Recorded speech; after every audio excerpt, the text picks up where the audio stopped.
going, guys? I am Kevin, and welcome to another installment of 7 with Kevin, where I catch up on everything that you've seen and watch some stuff that you may haven't. I thought I'd theme this video with actresses that I admire, both new and old. So let's get to the first one. All right, we got Melissa Barrera. Now, Marissa Barrera, as you know, was in Scream 5 and 6 before she walked away from that franchise. And also, she played Usnavi's love interest in The Heights, which I thought was a really, really good movie. But here in You're a Monster, she plays a failing Broadway actress who has just been dumped by her boyfriend. Now, prior to the events of the film, we find out that the boyfriend and her were working on a musical together that they were going to write, conceive, and put on, and basically fall in love doing what they love to do. But unfortunately, as I said, the boyfriend breaks up with her, and she becomes a mess. And her trauma response is that she creates a fictitious monster that looks like Beast from Beauty and the Beast. And with the help of him, she basically gains her confidence back. She auditions for the play, doesn't get the lead role, but the boyfriend, who feels sorry for her, basically lets her in and says, "Here, you can just help out in this way." But she still struggles with her feelings with the relationship that ended, and the monster basically tries to keep her on the right path. Okay, first of all, Melissa Barrera is very good in this movie. I thought she had solid comedic skills because the stuff we've seen in her have been like horror movies, and I know she did sing in The Heights, but she was more a supporting character here. Here, she's the lead, and I thought she did a fantastic job. The big thing that makes the movie not work for me is the ending. The ending felt like a Hail Mary pass. It does not fit the tone of the rest of the movie, in my opinion. If the movie dedicated itself to basically build to that ending, it would have been fantastic, but it just comes out of left field. And, I still love her as an actress, but I'm going to give this one 2.5 out of 5. Heartbroken, Melissa Barrera hair pieces. My next actress that I admire is Willa Fitzgerald. She's kind of on the newer side. She was in The Fall of House of Usher, the first season of Reacher on Prime, The Goldfinch, and now she is in the Netflix hospital drama called Pulse. Here in this movie, Strange Darling, she plays a young woman who is kind of like on a date with a man who may be a serial killer called the Demon. The film is told in 6 non-linear chapters. It's a cool concept, but I just think that it was the movie felt like it was a little too cool for school. And once you put together those pieces of the story, I didn't think the story was that great. I think splitting it into the chapters kind of covered a lot of flaws. I will give this movie really, really big props. Giovanni Ribisi, the actor, he is the cinematographer here, and I hope this is the start of an interesting career. He is great. He has a great eye for detail. He makes the movie have an atmosphere, a creepiness, a sinisterness, and his work basically picks up a lot of the slack. I was gonna give this 2.5, but thanks to Ribisi, I'm gonna give this one 3 out of 5. Red Willa Fitzgerald hair pieces. Florence Pugh. I don't even have to say anything. The guys on the site know, the people who watch, my friends know. I love Florence Pugh. I think she's beautiful, but I also think she's a very talented actress. And she is so talented that she makes something so mediocre, not bad, but mediocre, like We Live in Time, my next film, work. This one is done by John Crowley, who did Brooklyn about 10 years ago. It got Saoirse Ronan an Oscar nomination. And it feels like something that would be based on a bestseller romance novel, but it's not. It's an original idea. And like the previous one I just talked about, this one is told in a nonlinear fashion. And here we have Florence Pugh playing one half of a couple. And unfortunately, she's been diagnosed with a serious illness. And the male of that couple is Andrew Garfield. Now, these two make this movie so much more better than it is. It's not a bad movie. It's fine. It's okay. It's decent. But watching them individually, watching them in the scenes when they're a couple and falling in love and having very passionate sex, it works because they have great chemistry. They're great actors. I really liked what Pugh did here. Pugh created a character that didn't sit on the sideline pitying herself. No, in the film, her character wants to be a chef, and she still goes to that goal. She goes head on, and she doesn't give up. It's a very inspiring performance. I really like that part. I like that she didn't just sit around, start crying, and feeling sorry for herself. No, she hit it on straight on. And Garfield is playing more of the emotional type here, and he's great. He has a very great relationship with his dad.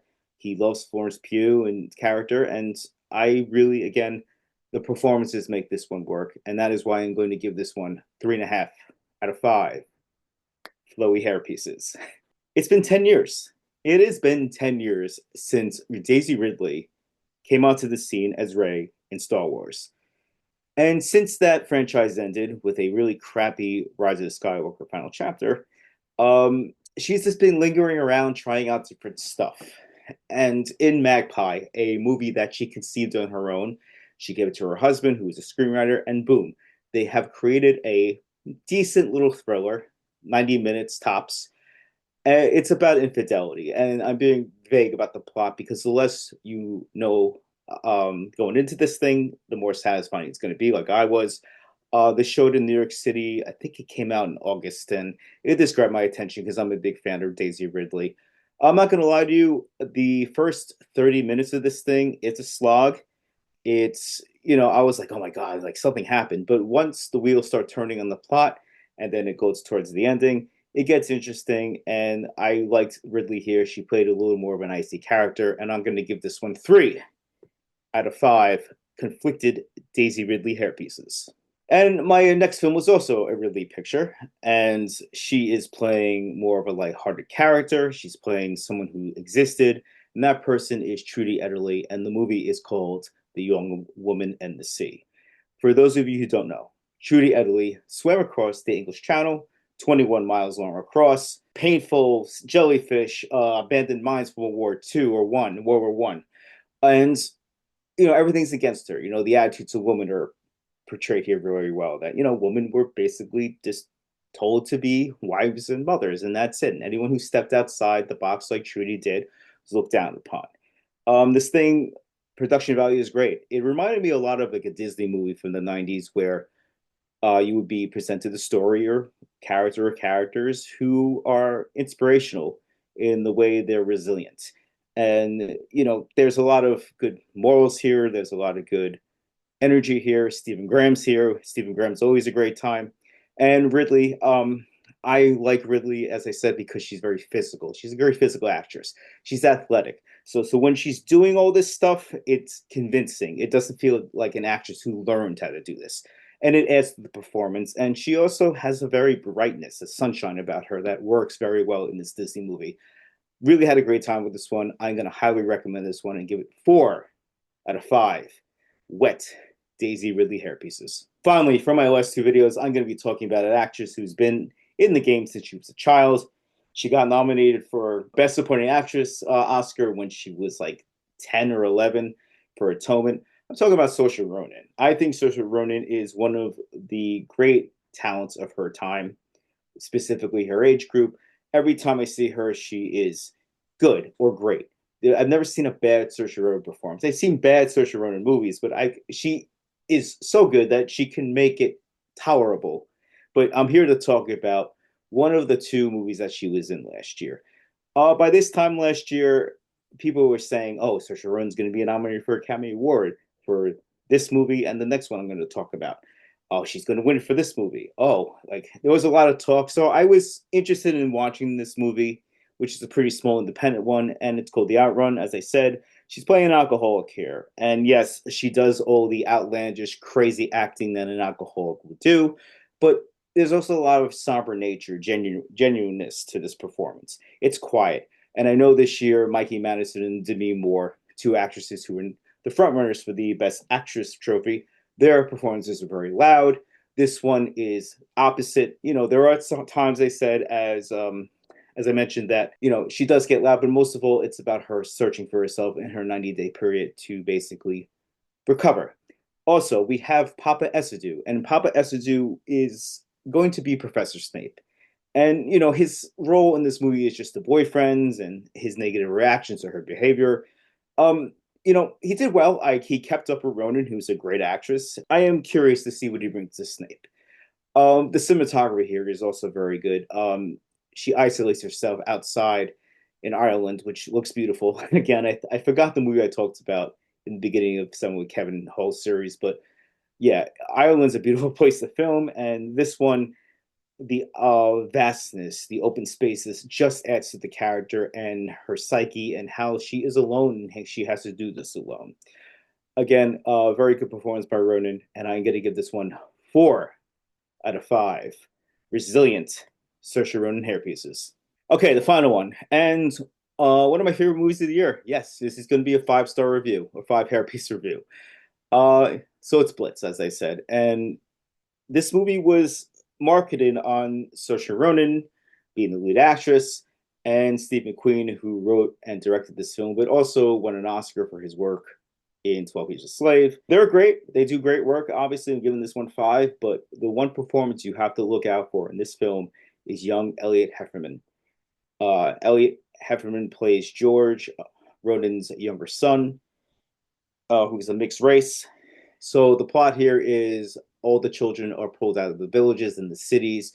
This is during World War II, and the Blitz refers to this bombs being dropped in random times you don't know, like planes coming in. So they don't want the children there, so they get the kids on the train, push them out. Ronan, a single mother, works in the factory, making weapons, shells, everything associated with war to help her country win. Kids on the train, says, I don't want to do this. I want to go back to my mother. I don't care if I may be killed. Jumps off the train, and we are presented with an odyssey of him trying to get back to his mother in a wartime scenario.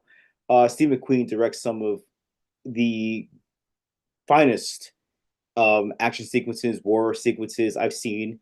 It's not only the grandness and about it, it's the little artistic nature, the touch that Steve McQueen can give projects since he's a talented director. I also like how he sprinkled not only the history of World War II, but also African Americans' roles.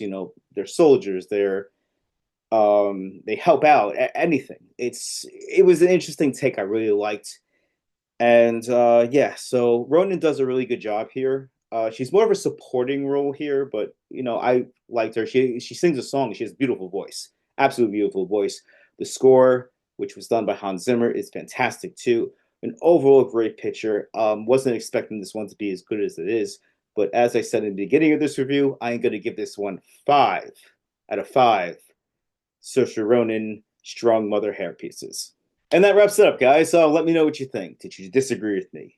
Do you agree with me? Let me know below. Come to the site. We are on Facebook, Instagram, X, and YouTube.